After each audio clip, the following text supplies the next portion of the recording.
from the Akron Beacon from the year 1985. Elias Chides pin industry for not spotlighting tour. It was not the usual Eddie Elias who addressed the Bowling Writers Association convention in Tulsa, Oklahoma last week. When Elias speaks publicly, it usually is to extend thanks to those who helped him found the Professional Bowlers Association 26 years ago and those who have helped make the venture a success. But the Eddie Elias who addressed the bowling writers had his sleeves rolled up, not to do battle, but to work. In the best way he could, Elias told his listeners how a badly fragmented bowling industry was hurting itself in a specific way. Elias was talking about the PBA's nationally televised show. It takes imagination and cooperation in bowling, not a situation where each segment considers the other the enemy, to promote our product, Elias said, especially when you consider that bowling's share of the recreation dollar has shrunk from 10% to 2%. I would hate to envision the bowling world without the game being on TV. We certainly would not have accomplished as much without it. Elias said that the industry fails to capitalize on bowling's showcase event, the televised championship round. When the industry does not do that, it is making a mistake, Elias said. Bowling puts its best forward with that show. If we don't get our money and mouth behind it, then we are looking at a venture that is not immune to failure. Sports is not doing as well as it once did on television.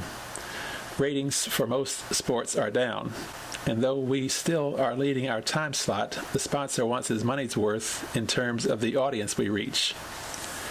Elias said the reason for the drop in ratings of many sports-oriented shows was the proliferation of cable television.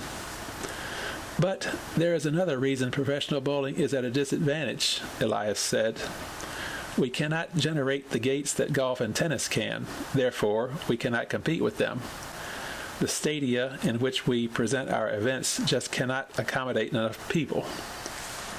Elias could give no answer why industry promotional organizations have failed to get bowling its due recognition. The National Bowling Council has not done a proper job, Elias said. I don't know why we have to keep apologizing for our sport. We have a great product. Whatever has happened to the industry as a whole to produce a downward economic spiral has not occurred with the PBA. For example, at one time Firestone had auto racing and bowling, Elias said. But they dropped auto racing and stayed with bowling.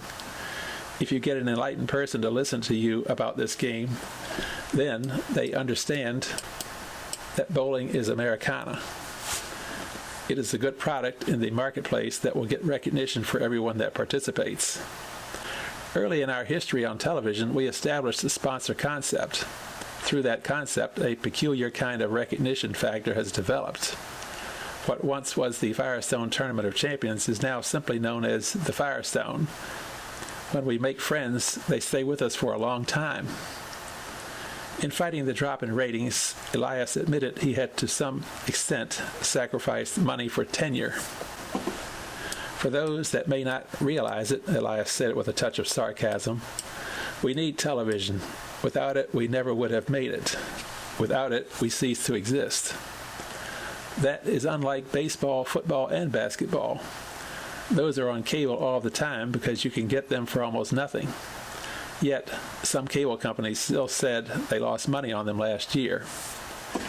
As far as getting more money for prize funds, Elias said that would be a gradual process. He did not envision proliferation of special prizes like the $100,000 True Value hardware offers for a perfect game on television and the $1 million the Miller Brewing Company offers to the player who can win its 3-tournament light beer slam. You know, we get some good prize funds going for the players, and along comes 2 offers like this, and we think we have something, Elias said. And what it did, and almost did, were great for bowling. What kind of attention would we have gotten if Pete Weber had gone to Milwaukee going for the $1 million? But what happened shows the integrity of the PBA bowler. Ernie Schlegel won that tournament to the disappointment of many. But it shows the pro bowlers don't palsy up over just money. But getting back to these big special prizes, we can only have so much of that before we cross the line between solid promotion and gimmickry. And gimmickry is what Elias strives to avoid. He has done it without gimmickry for more than a quarter century since forming the PBA, and he sees no reason to start now.